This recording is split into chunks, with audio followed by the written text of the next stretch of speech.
जिस मुलाकात के मकसद से वो यहाँ पर पहुंचे हुए हैं, इस बात को बताना बेहद जरूरी है। हिंदुस्तान में असदुद्दीन ओवैसी मुस्लिमों की पॉलिटिक्स करते हैं। यहाँ पर उनका आरोप है कि दरअसल मुस्लिमों के खिलाफ चुन चुनकर कार्रवाई की गई है। लेकिन वहीं दूसरा पक्ष अगर हम देखें, मेरे पीछे ठीक ये दुकान है, ये सक्सेना साहब की जूस की दुकान थी, इसको ढहा दिया गया है। हालांकि वो कह रहे हैं कि उनके पास कागज भी है, लेकिन कागज देखने की जहमत किसी ने नहीं उठाई। रमन झा नाम का एक शख्स जिसकी पान की गुमती थी, उसकी दुकान को ढहा दिया गया। यहाँ पर गणेश गुप्ता है, उनकी 2 मंजिला दुकान को ढहा दिया गया। लेकिन असदुद्दीन ओवैसी का ये कहना है कि यहाँ पर तो सिर्फ मुस्लिमों के खिलाफ ही कार्रवाई की गई है। तो इस बात को भी देश को समझाना होगा हमें, क्योंकि हम ग्राउंड जीरो पर खड़े हैं, कि यहाँ पर जो बुलडोजर की कार्रवाई है वो कहां कहां चली है। ऐसा नहीं है कि सिर्फ चुन चुनकर, और यहाँ पर जिस मस्जिद की बात हो रही है, मस्जिद के आगे मंदिर है, मंदिर में इस वक्त मिलन आप ही की रिपोर्ट हम सब ने देखी कि खुद मंदिर के लोग मिलकर आगे जो अतिक्रमण करके रखा हुआ था, उस अतिक्रमण को वो लोग खुद हटा रहे हैं। तो यहाँ पर क्या ये माना जा सकता है कि उसी अपनी मुस्लिम पॉलिटिक्स को आगे बढ़ाने के लिए, क्योंकि बार बार अंसार का जिक्र करते हैं यहाँ पर असदुद्दीन ओवैसी और तमाम दूसरे और नामों के जरिए, दरअसल अपनी मुस्लिम पॉलिटिक्स को लेकर वो आगे बढ़ना चाहते हैं जहांगीरपुरी आने का, क्या ये भी एक बड़ा मकसद है ओवैसी साहब का? मिलन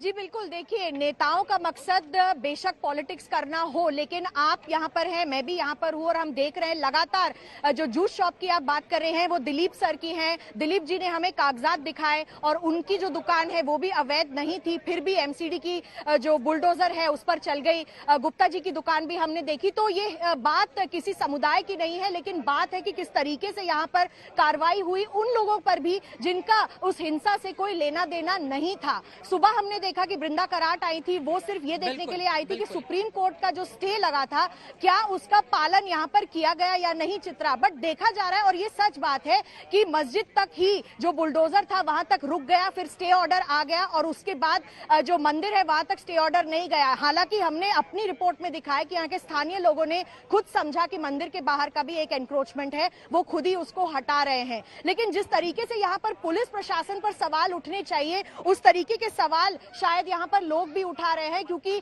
जो तीसरी यात्रा थी जिसकी परमिशन नहीं थी उसको भी पुलिस प्रशासन ने जाने दिया यहाँ से। ये अपने आप में एक बड़ा सवाल है कि पुलिस की तैनाती आज चित्रा जितनी दिखाई दे रही है उस वक्त क्यों नहीं दिखाई दे रही थी। शायद ये हादसा होता ही नहीं, चित्रा।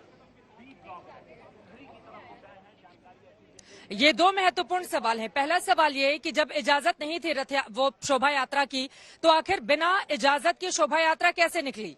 और यहीं पर दूसरा सवाल ये खड़ा होता है, इतनी बड़ी तादाद में पत्थर कहां से आ जाते हैं जो शोभा यात्रा कर रहे लोगों के ऊपर से डाले जाते हैं? सवाल यहाँ पर कई हैं। 4 दिन पहले का ये पूरा का पूरा मामला। लेकिन जल्दी से आपको बता दें, सियासत जारी है। असदुद्दीन ओवैसी यहाँ पर पहुंचे हुए हैं, सुरक्षा के कड़े इंतजाम किए गए हैं। दूसरी तरफ आपको तस्वीरें दिखाना चाहेंगे, दिल्ली पुलिस की टीम यहाँ पर लगातार आप देखेंगे यहाँ पर जवानों की जो संख्या है वो पहले से कहीं ज्यादा बढ़ा दी गई है। ये बैरिकेड्स करके रखा गया है। यहाँ पर देखिए सीआरपीएफ के जवान अंदर की तरफ जा चुके हैं, एक तरफ आरएएफ की बटालियन यहाँ पर तैनात की गई है।